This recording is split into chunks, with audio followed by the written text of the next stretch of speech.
I'm kind of always drawn to, those about like where did these drugs come from? Who were the first people to take them? How did they kind of find their way into our culture?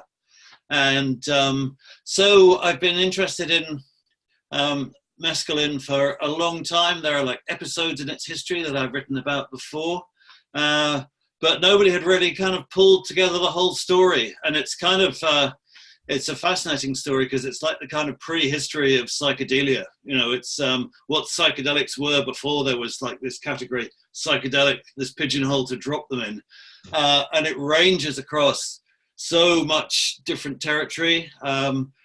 Science and art and literature and anthropology and everything else. And so many different languages as well, like a whole load of the literature is in French or German or Romanian or Polish or Spanish, that it's kind of was a hard story to put together, but I've been kind of, nibbling away at different bits of it for a long time and then got the chance to kind of, do this big sort of history of that sort of narrative history. Yeah, it was fantastic. We talk often about mescaline on the show in as much as it's kind of low rank on the totem pole of use, at least. Mm-hmm. And it's really interesting to see, how long the West has been investigating this. Also, to get a little better understanding of how Native Americans were using peyote way back. Yeah. And also San Pedro, which is, a little different, but similar in a bit. But yeah, it's really interesting That's to right. understand like that one episode in the book about this like really early pioneer researcher kind of going out to the American West and doing all this really highly fringe research that it didn't seem like people liked him going on about that. Like, do you recall that character's name? Yeah, is it James Mooney you're talking about? I think so, yeah. Yeah, he's kind of a really crucial figure, I think, in that transmission from kind of centuries of indigenous use of peyote to it becoming something that, the modern world and Western science was interested in. And he's around mostly in Oklahoma in the sort of 1890, around the time of the ghost dance. And it's so strange reading his accounts of that because at that time, the Federal Bureau of Indian Affairs, and the missionaries, they're all really committed to a policy of what they call assimilation of Indians, as they call it then, i.e., in the next generation, there aren't going to be any Indians. We're going to send the kids all off to school and teach them English, and so all those anthropologists at that time were, they were just scrabbling around to, just capture centuries of tradition and ritual and songs and ceremonies before they were all wiped out. And almost nobody else in that generation was interested in peyote because it was something that most Native American tribes had never done traditionally. They'd never encountered it unless they'd been down to Mexico. And so a lot of the anthropologists went, oh, this is just one of those things that they've adopted on the reservations like alcohol. It's not really a serious tradition. We shouldn't really look at it. But James Mooney was like, no, hang on. If we're, this is the way that Native American culture is going to survive. Right. And that that dichotomy almost of assimilation versus let's keep these things a little bit alive. Like we don't really all want to see American Indians just assimilated and gone essentially from the planet. We would actually like to see standalone cultures, which is kind of in contrast with this manifest destiny idea of no, it's all America.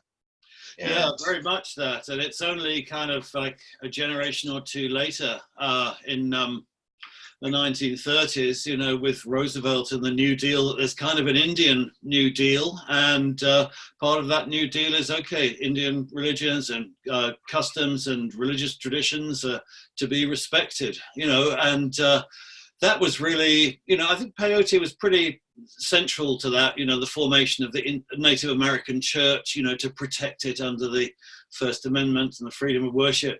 But the guy who was Roosevelt's Indian commissioner, John Collier, kind of comes into this story in this really kind of gonzo episode up in New York in 1916 when he kind of summoned kind of as a sort of progressive lawyer and friend of bohemians to deal with the aftermath of this kind of peyote sort of ceremony stroke salon in Greenwich Village that goes horribly, horribly wrong. Kind of as a result of that he moves from New York down to Taos, and in New Mexico, then he kind of encounters, living Native American cultures for the first time, and, preserving their culture becomes his life goal.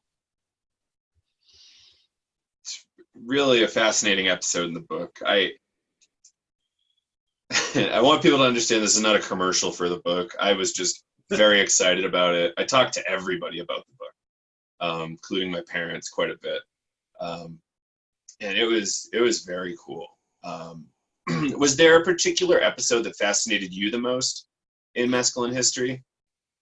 Yeah, I mean, the one we've just been talking about is kind of really fascinating, because that period, the 1890s, it's kind of like the Wild West, but it's also kind of, once you're on the East Coast, it's the fin de siècle, it's the modern world, it's the electric age, and I'd never, I always find it hard to think of those two things happening at the same time.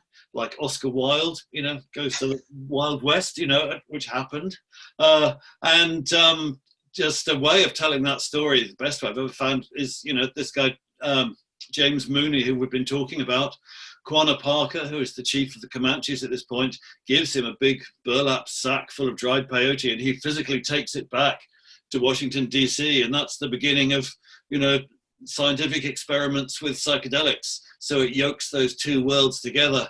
But then there's a whole fascinating episode, like in the 1920s and 1930s, when mescaline first is synthesized in the laboratory, and particularly in Europe, it's used really widely in scientific experiments. And also there are a lot of scientists who trying to get at what the whole experience means, who give it to artists, to writers, to philosophers. So there's all this amazing art and all these kind of extraordinary, like decades before the 60s, and when we think of the psychedelic culture as beginning, there's a whole kind of world of it there.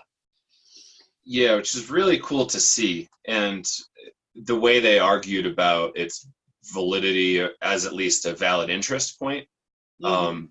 An avenue of research was super interesting too. I liked how kind of raw it was, and them using that kind of early scientific language was also kind of fun. It's great fun, I think. And also, the other thing that's so different is that at that time, it was obvious that if you were interested in psychoactive drugs, then how you started your investigation was by taking them yourself. So all these scientists from that period start off by taking their peyote or injecting themselves with mescaline. And, it's kind of obvious if you're interested in the, sort of how these drugs influence your subjectivity. You can't tell that just by kind of injecting rats with it. The scientist's got to be there right in the middle. So in many ways, I find the science of that era much, much more progressive than today. Today's science is very much about taking the subjectivity out of it, trying to kind of reduce it down to sort of brain imaging and data sets, so it's kind of really refreshing to be kind of back in that old school scientific world where, hey, if you're an experimenter, you're a self-experimenter. Yeah, I was actually thinking about that kind of recently while on some substances, don't recall which one, but was thinking just how I'm able to reflect directly on certain things in a way that perhaps a psychedelic naive psychologist or researcher just can't really touch or relate to.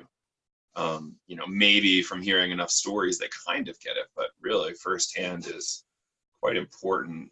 Maybe not everybody needs to do it, but perhaps you should at least have a couple people on your team who aren't psychedelic naive to help shape this research a little bit more. Yeah. Yeah.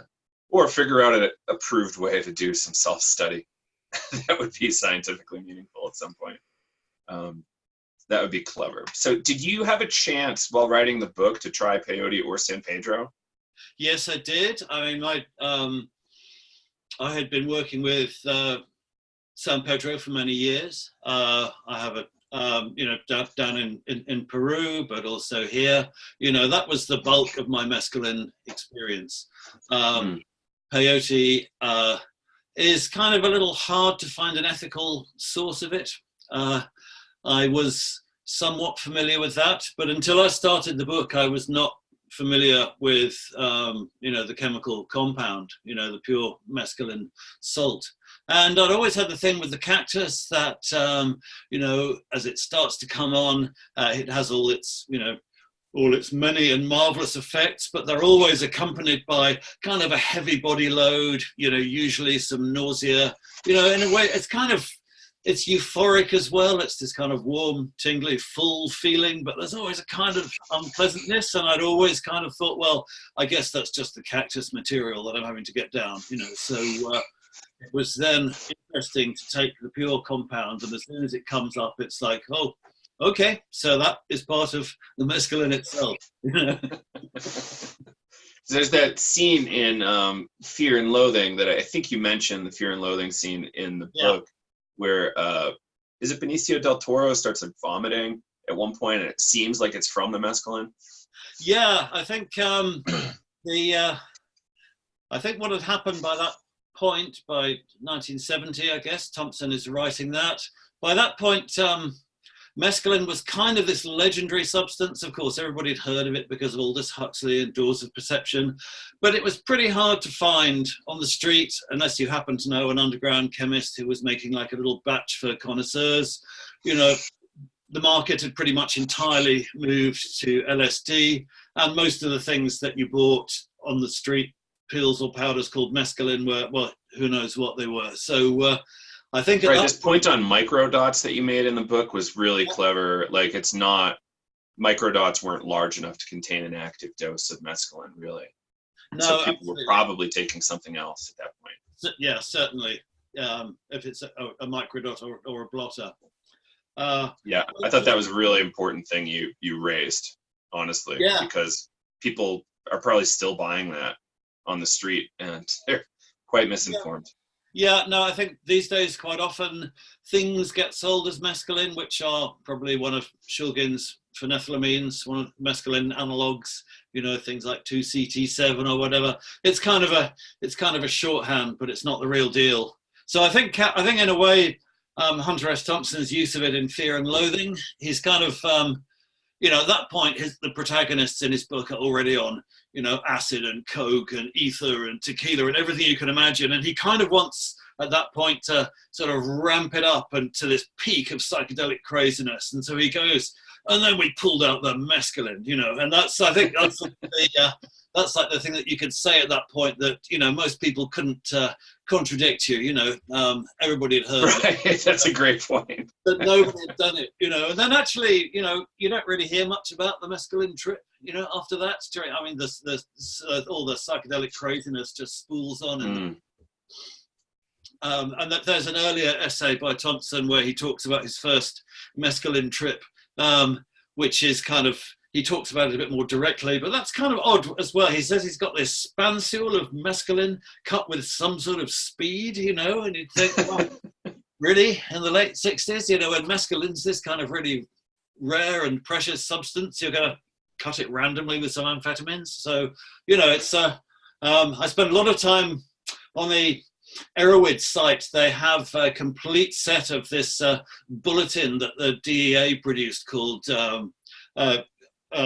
which is I can't remember what it's called now, but it's a bulletin of kind of all the street drug seizures all the way through the 60s and 70s, and they're kind of looking for mescaline, and they've got the synthesis kind of recorded there, but there aren't any actual mescaline seizures, So I think that's that thing about the 60s is it was there kind of, as a concept, and as a something that would kind of would provoke visions and expectations, but it was probably kind of physically absent for most people at that time. So you said you had kind of a history of writing about mescaline before. What kind of stuff were you writing? Essays or kind of short pieces? I wrote I wrote a book about 20 years ago called Emperors of Dreams, which was about drugs in the 19th century. I was kind of looking at how they sort of entered Western culture. So I wrote a bit then about, how the peyote cactus made its way into sort of Western science, and the first kind of trips with that, in Britain and America and elsewhere. And I've done I did a big survey called High Society, which is a kind of big illustrated history of kind of drugs in culture, which was based on an exhibition I did here in London. And I used some of the great James Mooney photos from the Smithsonian archive of the Kiowa and Comanche peyote ceremonies. So yeah, I've been aware of that material and always kind of nibbling away and, getting to the edge of, running off the edge of my skill set and my language base, so I kind of got to that point where I, wanted to push that all forward and, get the whole story working. Yeah, that's fascinating. Great. Glad to hear you've been writing about this stuff for a long time. I when I saw your book, my first thought was, who is this guy? And why is this book getting such a big, spot in the spotlight from a lot of folks? And very earned. But right. It was just kind of interesting. Who is Mike J? He's been a writer on this stuff for a long time. Are you primarily a writer? Yeah, I'm primarily a writer, so books and journalism. I also curate stuff and write, whatever.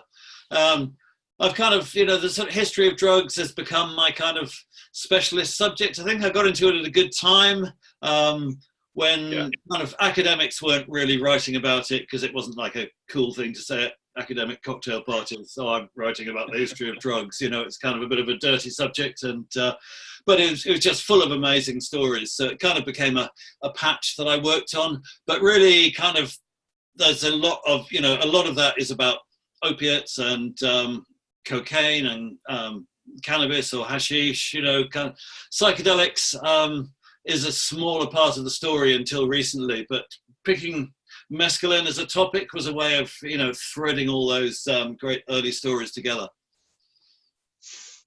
Yeah, I begrudgingly started reading Ayat Walban's book on microdosing, and it was interesting for her to cover the drug war stuff and the use of laudanum by tons of people, alcohol mixed with opium. So it was just a high society drug, or just everybody was using this drug. So like the degree to which opium has been in the culture has been amazing. Yeah, and we have, I think the image that we have of opium now is very much drawn from Thomas de Quincey, this idea that it's something oriental and exotic and dark and dangerous and fascinating. But, it was basically something that was in everybody's, kitchen or bathroom cupboard. It was in the days before, paracetamol and ibuprofen and everything else. It was the basic go-to painkiller. It was pretty prosaic. And, if we hadn't discovered those other drugs, I guess we'd probably still be using it now. Right. We don't have to get into him too much, but Aleister Crowley, like the main dismissal of him as a person is that he died a heroin addict. But people don't even understand the degree to which opium was used as a prescription drug back then. We have to really get that, and non-prescription, like nearly recreational drug. Yeah, so, and by that time there was a thing called the British system. It was okay over here for doctors to prescribe heroin to dependent users, whereas in the States that was kind of you could be arrested as accessory to a crime as a doctor doing that. Really, that's wild. And the British system apparently was a lot more compassionate. Wow. Because you can't really die unless you're mixing it with alcohol or you take too big of a dose. So, why? What's the big deal? Unless it gets out of control. Yeah, exactly. And it's kind of, and so many of the harms associated with it are prohibition related. Actually somebody with a clean medical supply of opiates, I reckon any doctor would say you'd rather see somebody like that than somebody who's been drinking heavily for the equivalent period of time. Absolutely, yeah. So Mescaline is such a different psychedelic. Like I personally haven't tried San Pedro, mescaline, or peyote, so I don't have a taste of it. I've tried 2CB a few times, and I've loved it, but I understand it's substantially different from the mescaline experience, even though it's kind of related in a sense. Yeah, I think 2CB is, as I suggest in the book, once kind of Shulgin came along and made all those synthetic phenethylamines, he kind of designed mescaline out of the pharmacopoeia in a way.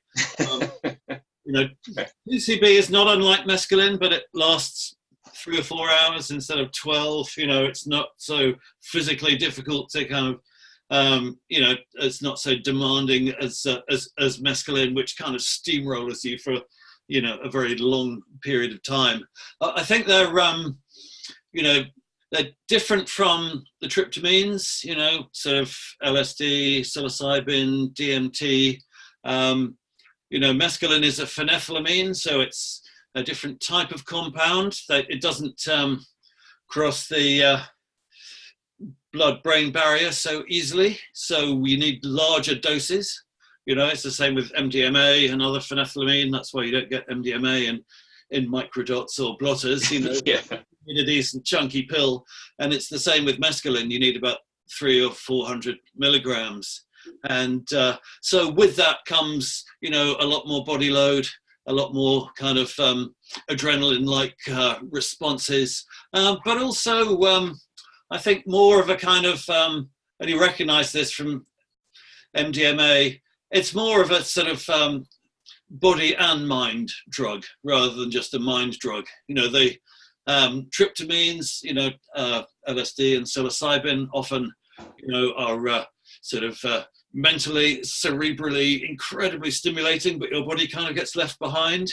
Mescaline is a bit more like what it's doing to your mind, it's also doing to your body. You kind of, sit there kind of just radiating that energy. So I think, it's, it's in some ways, it's much easier to handle for that reason. It's more euphoric, it's more kind of intrinsically pleasant. In other ways, you're dealing with a more intensely physical trip that for some people is uncomfortable. I will admit that the first time I tried 2CB, I did throw up for a good 2 hours. Mm-hmm. So I don't know what that was about, but second, third time, no problem. But yeah. I was like, is this a mescaline thing? What's going on? I had a great time regardless, so don't know. Yeah, that's right. No, there's a body load to take on with all these things, MDMA as well, particularly when you're sort of coming up, a lot of people have kind of sort of a difficult, wobbly moment at that point, and then usually once it's through the blood-brain barrier and into the system, that kind of recedes. Yeah. Now you mentioned a thing about the body, which is interesting to me. We often talk about this on our show, that, sometimes psychedelics don't hit these body things that are, we come often from a therapeutic angle, even though that's not my main use case, but we talk about it a lot that way. And often there's kind of residual stuff that the psychedelics don't hit. And we talk about holotropic breathwork as being kind of like a non-drug but similar approach to be hitting these corners where the body material, quote unquote, is stuck. And it's an interesting thing. So we always consider it a way to round out your healing, not necessarily like the only tool, but it's cool to hear you say that about tryptamines that way. And I think this was also accentuated by when they started being used as research tools in science in the 50s and 60s, people were really interested in their cerebral effects, their mental effects, the hallucinations, all that kind of stuff. And so everything else got then conceived as like a side effect. And I think that's why LSD took over from mescaline in scientific research, because it was active in this tiny dose. So it really looked like it was hitting this specific kind of target in the brain. So obviously that was what you were looking for as a neuroscientist. And then all this other stuff became like, residual effects that you're trying to get rid of. Whereas I think there is another way of looking at this experience that, and it's certainly, I think, closer to the indigenous take on it, that, this is not like something that has kind of mental fireworks and unwanted physical side effects. This is something that has a personality with many facets, and these are all part of the experience. They're all part of what it does. Now, did you have a chance to meet with some traditional users? So like people in the Native American church? Yes, I did. I got very interested in trying to figure out how the Plains peyote rite had started, because it seems to start kind of in the 1880s. We assume it goes on back forever, but it's actually almost like a new religious movement. So, there is like a real recorded history, and it's a disputed history. But one of the, tribes who were always seen as the early adopters of it are the Comanches. And Quanah Parker, particularly the chief of the Comanche, was a great ambassador for it and a great champion of it. And the Comanches at that point were in this reservation in southwest Oklahoma in the sort of Wichita Mountains, together with some Kiowa and Apache groups. So I kind of figured out that this was, the center of the story was somewhere around there. And I was then kind of notified about a group of Comanche history keepers who had loads of archives and material from that period. And I kind of emailed them, which is all I could do really, being in London. I realized that, it's a very Native American thing not to have like a shop window on the world, So I kind of emailed them, hopefully, and then they emailed back and said, yeah, we do have a lot of stuff from this period, but this is basically the history of our people. We don't really share it very much. And I said, oh, okay, that's cool. And then a couple of weeks later, they kind of emailed back and went, okay, we've looked you up on Google and YouTube, and, we think you're culturally sensitive. So I started this kind of dialogue, and then went to hang out with them in Oklahoma. They turned out to be awesome, just amazing people with an extraordinary understanding of that period of their people's history. Great glass plate negative photographs where they could identify everybody and tell you exactly what everybody's feather was doing and what it meant. And actually a big collection of eagle feathers that they could go back to the 19th century and say, okay, this one was used in this ceremony at that time. And they invited me. I was there. I timed my trip for the 99th anniversary of the founding of the Native American Church, where they and a lot of other groups across Oklahoma had meetings on that night. So I got to sit and pray with them, which was awesome. Yeah, that's fascinating. Was it inside a teepee? From what I understand, there's a very particular ritual Native American church practices. Yeah, it's very. It was inside a teepee. It's always inside a teepee. I think it originated inside a teepee because this was at the time after the ghost dance, where singing and dancing on the reservation were all banned. So it was kind of a clandestine ceremony. There are lots and lots of. Everybody's got their own variation on the ceremony. These guys were very old school. They were very unusual in that. Quanah Parker never converted to Christianity. A lot of Comanches did, like most Native Americans did. So, and these guys were very much kind of in his lineage. So they were kind of fully heathen, So I think you could go to Native American church ceremonies where everybody dresses in their Sunday best, and it's kind of quite like a church service. And they also kind of were very, very keen to recreate it very much as it was, sort of back in the day. So Whereas other groups, like Navajo groups, for example, are much more syncretic and they're much more creative and they bring in this and that. And, if you go to Navajo ceremonies these days, apparently, there's all kinds of everything from, crystal healing to sort of Pentecostal stuff going on. The experience I had was from a group of people who were very, very solidly committed to holding the line, holding the tradition, holding to the old way. Right. And I think perhaps it's important to maybe detail this kind of religious repression way back and forced conversion almost. Yep. Was it forced conversion to Christianity in a lot of cases, or how did that play out?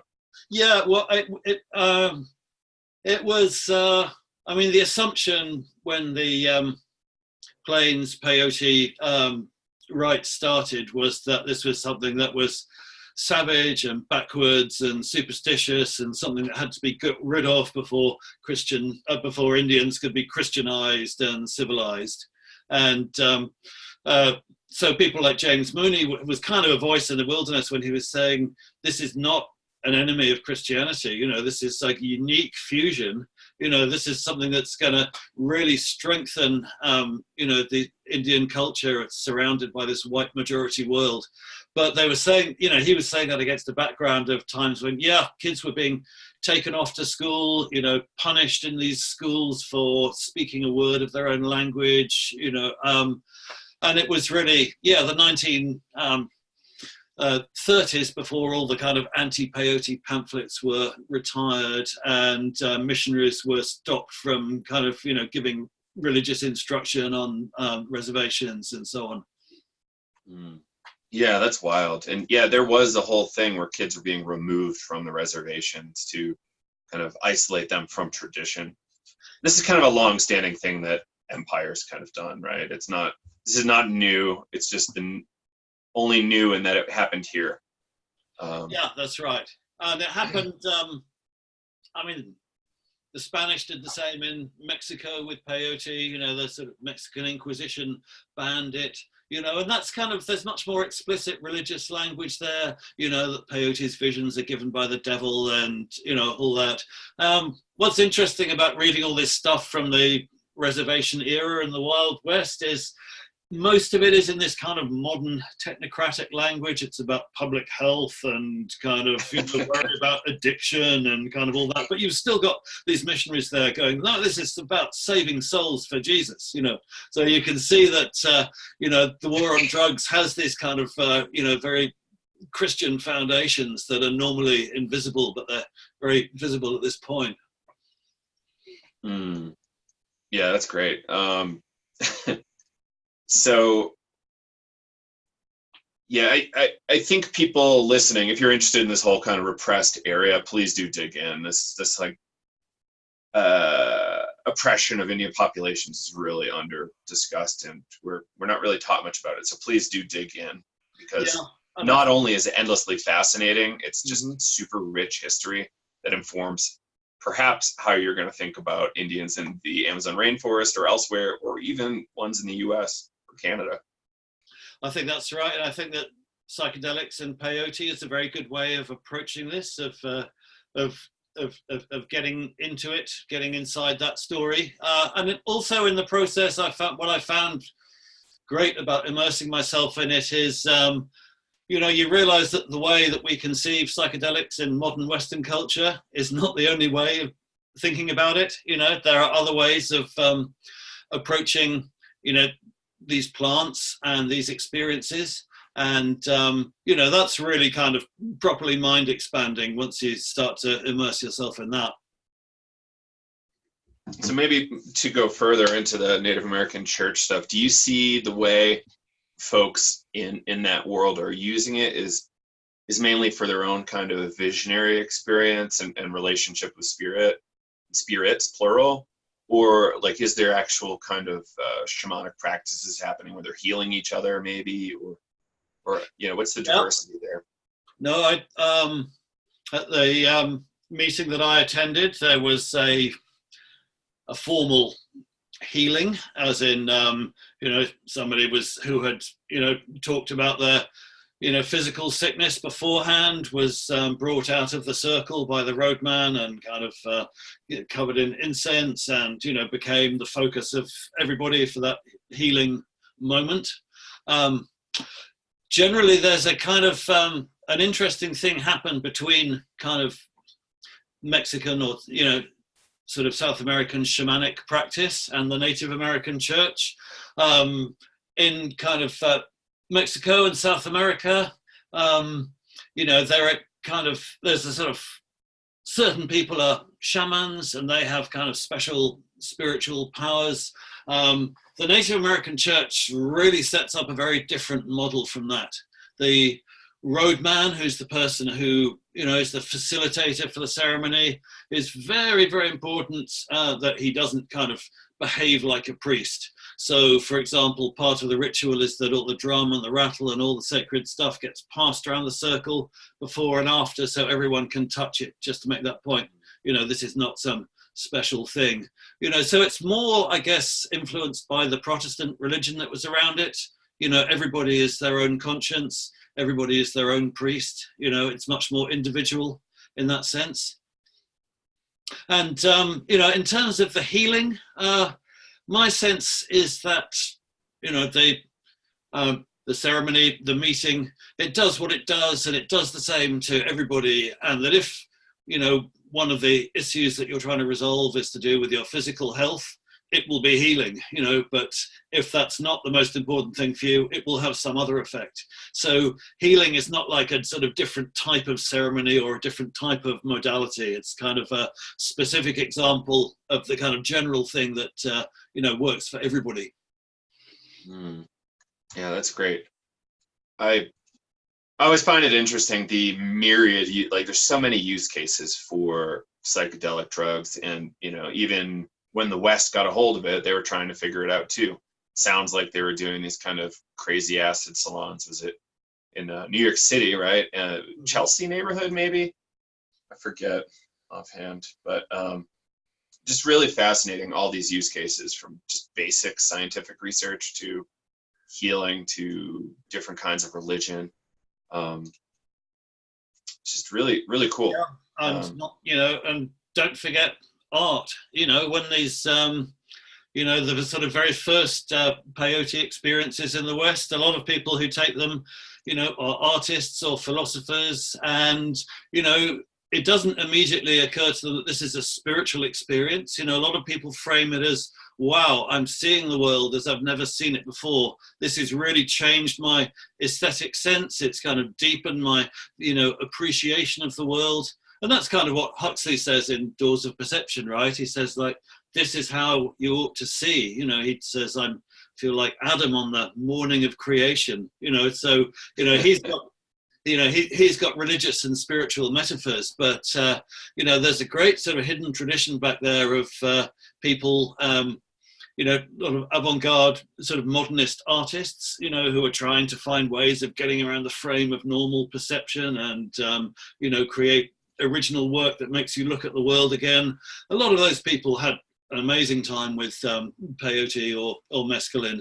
So there's kind of the pure science of, like, what's this doing in the mind? What does it tell me about the brain? And then there's the applied kind of medical stuff around healing, and then there's the spiritual stuff, and then there's also this artistic stuff and philosophical as well. It's people like Jean-Paul Sartre taking mescaline.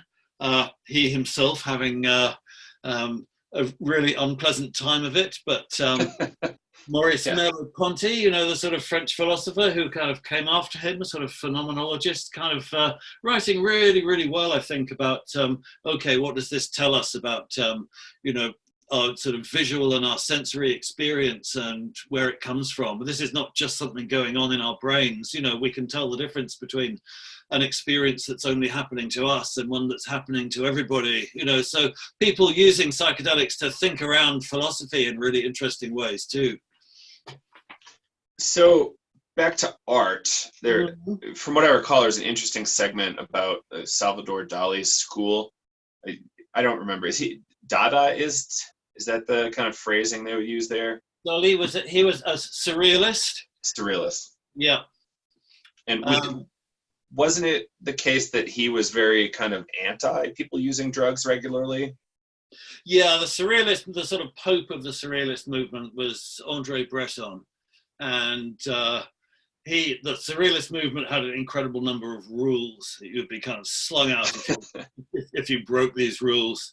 And Breton actually had quite a background in psychiatry and neurology, and he sort of felt strongly that if you were doing this crazy stuff, particularly if you were doing kind of all this automatic drawing and writing and trying to get in touch with the subconscious directly, this was weird stuff that could drive you crazy, and if you were on drugs, you were out. So right in the kind of core of the surrealist movement around Breton, you find a few things written later by people going, oh yeah, the surrealists were all really into mescaline, but nobody talks about it at the time. But there were quite a lot of other kind of avant-gardists, particularly in Eastern Europe, who were much more interested in exploring this, and often had psychologists or psychiatrists who would kind of get them some laboratory mescaline and work with them. So there's some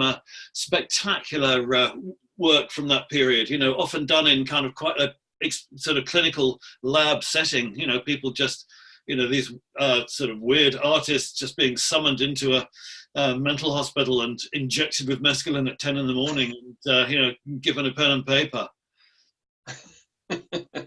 I did love that scene too. That was great. I couldn't imagine how surreal that would be for that particular artist that you wrote about. Next level. Yeah. So, yeah, what kind of attention have you been getting about the book? Have you been getting kind of any praise from media outlets? I know you did a bit of a tour recently. Yeah. All I know is that you got to Santa Cruz. I didn't really see what else you got to do. I got to Santa Cruz, which was great. I got to Berkeley, that was great. I hung out with my old buddy Eric Davis in the Bay, and met up with the Aeroids and visited Shulgin's lab. That was a real thrill. So that was a great time. Yeah, generally it's you realize it's a kind of, there's a core of people who are really interested in psychedelics. And there's actually a much larger area of people who are not really defined as psychedelic people, but who are interested in a lot of this culture. But then beyond that, there are so many different, it's interesting to anthropologists. It's interesting to pharmacologists, it's interesting to art historians. There's a lot of, there are so many different disciplines that it contributes to. So stuff like podcasts have been great because you can just talk to like somebody who's interested in one particular bit of the book. I've had a couple of exhibitions here in London. I had one, we were just talking about these experiments with giving surrealists mescaline and seeing what they painted. Well, all that stuff has been sitting in an archive for, since the 1930s, and most of it's never been shown. So I did an exhibition of that over the summer, which was great. And then there's a cool gallery here in London who've been off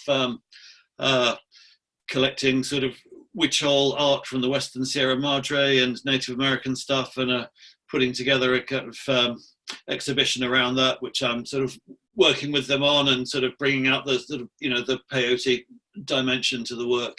So yeah, it's a question of kind of breaking out of the drug ghetto, and just identifying all the different people who this stuff is really interesting to. Yeah, that's really great.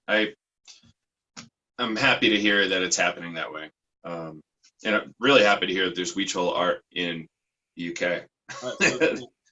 Yeah, it's a fascinating art form. I believe it was in your book, you talked about this kind of like transition from witch hole art being more ritualistic at its origin point and being at religious sites. And then, as things developed, it became more this art form of big paintings. And I always thought that was really fascinating. It's really fascinating. And also the way it changes, I looked at, because witch hole art has this quality that you look at it and you go, wow, that's trippy, and it really looks like and feels like, if you've taken psychedelics, it really feels like a representation of that state. But of course, it's all synthetically dyed threads and stuff. You know, if you go back to the 30s and look at the first collection of it, it doesn't look like that at all. So it's kind of co-evolved in a way with our kind of Western ideas of sort of psychedelic art. But it's also, there are witch hole groups who come over here quite often to, you know, big conferences like Breaking Convention, you know, and I'm really impressed by the way that they, you know, identify the interest in their culture around the world and the way that they use that. You know, they've got this kind of millennial project of rebalancing the world, you know, going around and doing ceremonies. And, you know, that's not, you know, for people who, you know, come from this very traditional sacred world, the way that they will like jump out and engage with the rest of us, I think it's really amazing. It's really charitable of them for sure. I do appreciate that, and that's really neat. Do you know if peyote and mescaline must be kind of controlled in the UK? Like there must be drug laws, or yeah. I mean, we had because mescaline was on the scene very early on. I think it's odd that you know, it's like Aldous Huxley takes mescaline, and then he and Humphrey Osmond come up with the word psychedelic to describe it. So that's the sense in which I call it the first psychedelic, you know. So, but then you look at the psychedelic renaissance today, and it's all LSD and psilocybin and ketamine and MDMA, and there's no kind of mescaline anywhere. It's kind of disappeared, you know. So, and I think part of that is because it was there so early. It was legally controlled very early on. By the end of the 60s, you know, it was the same as LSD. You know, it was Schedule 1, Class A, you know, and then controlled under the international conventions. And, you know, that's part of the reason why I think it's disappeared. But there's always been a grey, sort of legal grey area around, particularly the San Pedro cactus. I was the expert witness for the defense in a series of prosecutions here about 10 years ago, where the customs tried to prosecute people who were buying dried San Pedro by mail order from Peru or Bolivia or whatever. And it turns out that weirdly it's supplied very widely by kind of cactus specialists, and in garden centers you can get it because it's so fast growing and it's so tolerant of such a lot of different conditions that people started using it way back as a rooting stock, you know, for grafting other cacti onto. And that happened and was going, you know, before people figured out that it had mescaline in it. So it has this whole, other life where it's available. So it's kind of a gray area. You know, I think quite a lot of people grow it. It's not so hard to buy it commercially. If you are kind of like really obviously producing huge amounts of it for mescaline synthesis, you're in trouble. I don't know, how is it over there? From what I understand, you can buy it in many stores. I know that in Phoenix, Arizona, it's everywhere. People have it in their yards all over. Mm-hmm. So it's pretty widespread. That said, people are starting to do ritual with it. Mm-hmm. Not the, you know, white folks and, you know, standard American folks, you know, doing their neo-shamanic thing. And it's, you know, it's interesting. I do like to see that it's happening and spreading and it's available as something you can grow at home, which is a big deal. I saw a lot of it in California. And I think this is probably a good point to say that San Pedro really is the sustainable environmental option for this. That peyote is under a lot of supply and demand pressure at the moment. It grows in sort of the northern deserts of Mexico and a little bit over the border in Texas. That little bit over the border in Texas, there are peyoteros who traditionally harvest it. You're not allowed to cultivate it, but you can harvest it, and they supply the chapters of the Native American Church. But in that area, there's a lot of the traditional peyote growing fields are now used for agriculture or for cattle. You know, the supply is dwindling and the demand is growing. On the Mexican side of the border, there are just like a ton of Mexican patent medicines that you can find in markets that like little bottles that say kind of peyote extract, with a picture of a witch old shaman on, and who knows what's in them. But, they're digging up, there are lots of areas where peyote used to grow everywhere and doesn't anymore. So San Pedro, by contrast, grows everywhere, sort of between 2,000 and 3,000 meters, all up and down the Andes, from Ecuador all the way down to Argentina. It's very, very fast growing. It's very sustainable. The vast majority of the mescaline on this planet right now is in those San Pedro cacti. So I think that's the way to go in terms of experimental and ceremonial use. Absolutely agree. Peyote is under such pressure that people that want to use it for their religion are having access issues. And people that, we should be sensitive about, these Native American folks who can't access their religion because of the demand of white folks, perhaps we should just back off for a little while until we can figure this out in a culturally sensitive way. Well, it'd be nice if we could find some way of permitting cultivation, because that would solve the problem. There's a gentleman, Cody, from the River Styx Foundation. It's an interesting philanthropic organization. He's working very closely with the Navajo group to develop a cultivation scenario in Texas. And he's working with the federal government to help figure that out. And the concept is, for every peyote button harvested, they'll plant 2. And that's going to be a really cool project. I hope it works out. We did a podcast with him Martin Terry, who's a botany professor down in El Paso, who's working on the same.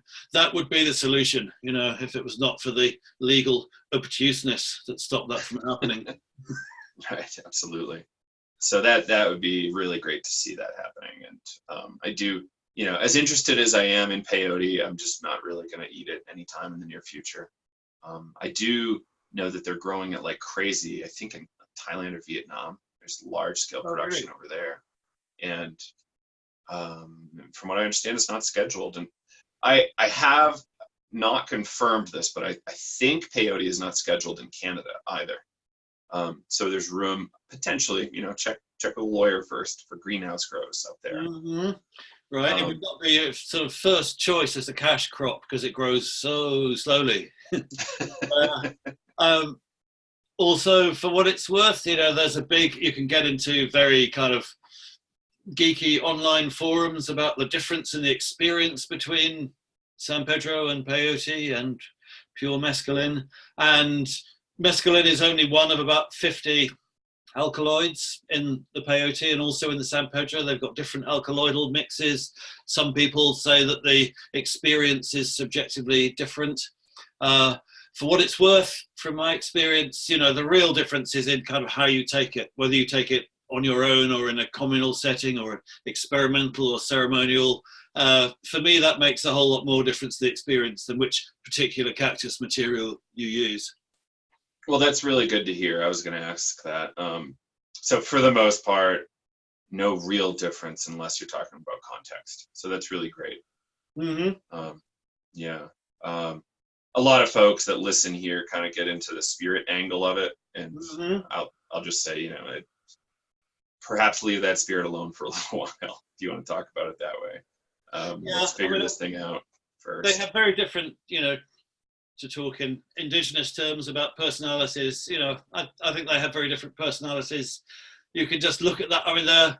It's bizarre that mescaline only exists in nature in cacti, because it's not actually a very complex alkaloid, but it's doubly bizarre that it only exists in the San Pedro and the peyote because they're so different. The San Pedro is this kind of huge, like classic cartoon cactus, tall, columnar, spiny, vigorous. You see it up on those Andean slopes in the sun. It's just like, whoa, it's a real, like a whole kind of city of mescaline factories up there. Peyote could not be more different. It's always it hides. It's very small. The Native American thing is you have to kind of really humble yourself, get down to its little size, to really appreciate it. And so it's not a stretch to see that the two cacti have very different personalities. Yeah, that's cool. Now, we're coming up on an hour, so we'll probably wrap in about 4 or 5 minutes, but anything we perhaps missed that would be interesting for folks to hear about? Good question. Yeah, I mean, I think one of the things that was interesting for me is there's kind of two stories here. There's the indigenous, the non-Western story and the Western story. And to look at how they go is interesting. I mean, writing them, the Western story is full, from the very beginning of first-person experiences. So it's all mostly guys, whether scientists or artists or, those kind of sitting down. There's a lot of that kind of 8:52, take 4 peyote buttons, 9:23, start to see kind of violet patterns shimmering around my notepad. We've kind of, it's very much centered from our point of view on, the individual experience and describing that as precisely as possible, and particularly in terms of the visions, Westerners really kind of get straight into the sort of describing the visions in a lot of detail. You kind of go back to indigenous sources, and there's very little people, there are very few kind of accounts like that of people saying, I took the peyote and I did this and I saw that, because that feels, I think, in a non-Western context, kind of a bit crude and reductive. It's not all about the drug, it's about the fact that, all the people who are going to be important to you for the rest of your life are all sitting around. It's about the context that you're doing it in. It's more of a collective experience. So, and it's interesting also, to look at there's some very nice centenary markers. So 1919, precisely 100 years ago, was mescaline first synthesized in a lab. And over that last 100 years, it's had this incredible rise and fall, being used in science and art and sort of different spiritual contexts. And then kind of after Huxley becoming super famous and now kind of pretty much vanishing, you look at that same period with the Native American church, 100 years of, trials and tribulations and intense legal persecution. But basically, they've been doing the same thing throughout. And it's really thriving, more members now than ever. So it's kind of interesting that as we go forward into the future, it's the cactus and not the chemical, that's really kind of the form in which everyone's getting to know it. Yeah, that's huge. Are you aware of any kind of historical kind of nefarious use by government or various other groups back then? We were doing the Manchurian Project, MK Ultra, all that. Like, did mescaline play a part? It did, because it was the only, psychedelic drug at that time. And the people who were doing that, which included the Nazis and MK Ultra, and a lot of the same people in both, MK Ultra kind of came in and... That's pretty good. Yeah, we stole a bunch of the scientists and let them continue, which is creepy, but okay. And a lot of those experiments, they were kind of trying everything, to try and, brainwash people or sort of break people's minds down or whatever. And a lot of those experiments kind of started with mescaline, but kind of then they moved on pretty quickly because they found that, it didn't necessarily make people talk more, and it didn't kind of make them say things that they wouldn't otherwise have said. There's kind of a great bit in one of the early reports, because it sort of has different effects on different people, and they record that. And there's this great bit at the end that says, the only thing that was, witnessed in all subjects was a marked hostility towards the experimenters. Right. Yeah. Like, okay, set and setting here. It's just going to make you angry and blow you up a little bit. There's this movie, really kind of dumb movie, Pineapple Express, American kind of pot movie. Yeah. And the opening scene is that guy smoking this super pot, and then he starts yelling, and he's an army enlisted officer, just starts yelling at the experimenters, which is, to me, kind of funny. I thought about that in relation to MK Ultra a little bit too. Exactly. When I watched it. So all those kind of weird, sinister mind control things, they kind of move on from mescaline to cannabis, and they kind of usually end up with, those things like, sodium amytal and those kind of like heavy sort of hypnotic sedatives. But even those, I've just been reading the this new biography of Sidney Gottlieb, who was the sort of head ran the FK Ultra project. It's so bizarre, but what comes across is that they were just totally convinced that the Russians and the Chinese had this technology. They'd cracked it. They could do brainwashing. Mind control was real. So from that assumption, they just kept getting back negative results after negative results, however hard they pushed it. And they never questioned that actually maybe this just isn't a thing. Right. Yeah. Perhaps this class of drugs isn't really going to do it. It's going to be something else. Yeah. Yeah. Interesting. I do love the topic because it's so kind of just endlessly interesting. Mm-hmm. And you really wonder about what's still classified and what did work, what didn't work. But I don't think we'll know what worked for another 30 years probably. No, I think it's probably the safest assumption is that nothing worked. That kind of that explains the whole thing better than anything else. Right, absolutely. Cool. Yeah, kidnapping and blackmail is easy enough. I don't really know why you need exotic drugs. Yeah, it's really too much more. Yeah, exactly. It's not as if humanity, through its history, has not kind of worked through the usual repertoires of ways of getting compliance out of people. Yeah, endless. All right, cool. So we're at about an hour. Perhaps you can tell us how people can find your book and where they can find your website to keep on top of what you're up to. Sure. The book should be out there. It's published by Yale University Press in hardback. There's also an audio book.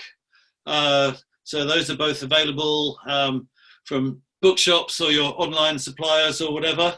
And I have a website, which is mikej.net, where I've got a page on the book and round up links to podcasts and stuff like that. And I'm on Twitter too, at mikej.net. You'll find me there as well. Not tweeting kind of incredibly large amounts, but just trying to keep people up to date. Yeah, and that's where I found you and was able to reach out before I even Googled you to find your website. So, yep. Thank you, Mike J, for joining us on the show. It's been really fun. Oh, real pleasure. Hope we can check in again in the future. Great. Cool. Wrapped recording. It was super fun. Yeah. Excellent. Did you get anywhere with the online marketing people and copies and stuff? Did that go anywhere? Yeah, absolutely. I'm going to launch that giveaway page pretty soon. We'll probably wrap the giveaway project maybe 2-3 weeks after the interview airs. Mm-hmm. So I want to kind of give people a chance to listen and then go from there. And I imagine this will be out in 3 to 4 weeks, given our schedule. Yeah. Join any more dots? That's all working. One more time, sorry. You don't need me to join any more dots on the book thing. That's all cool. No. Yeah, the Yale Press people kind of handled that. It was great. Very easy to work with. Fantastic. Great. Yeah. Well, I'll keep a look out for it. And when it's up, I'll tweet it out and put it on my website and whatever else. Hey, are you aware of the Philosophy and Psychedelics conference happening in Exeter? Yes, I am. I know Peter Searstead, who's putting that together. And I'm doing a thing with him actually next month. Writers on Drugs thing? Yeah, exactly. Yeah, Great. which is we're helping to promote that a little bit. Little subset of the Breaking Convention thing. Really, Rob Dickens, who edits the Psychedelic Press, runs that strand of Breaking Convention. And he's kind of pulling us all together. So that's me and Peter and Andy Roberts on Michael Hollingshead, which is really cool. That's great. Yeah, so I'll be at the Exeter conference, and then there's a conference in the Netherlands the weekend after that I'll probably be going to. Oh, wow, cool. Yeah, so it'll be nice. First time in England. Great. Excited. Yeah. Okay. All right, Mike. Well, I'm going to run some other meetings coming up, but thank you for your time. And no worries, stay in touch. All right. Okay, bye-bye. Cheers.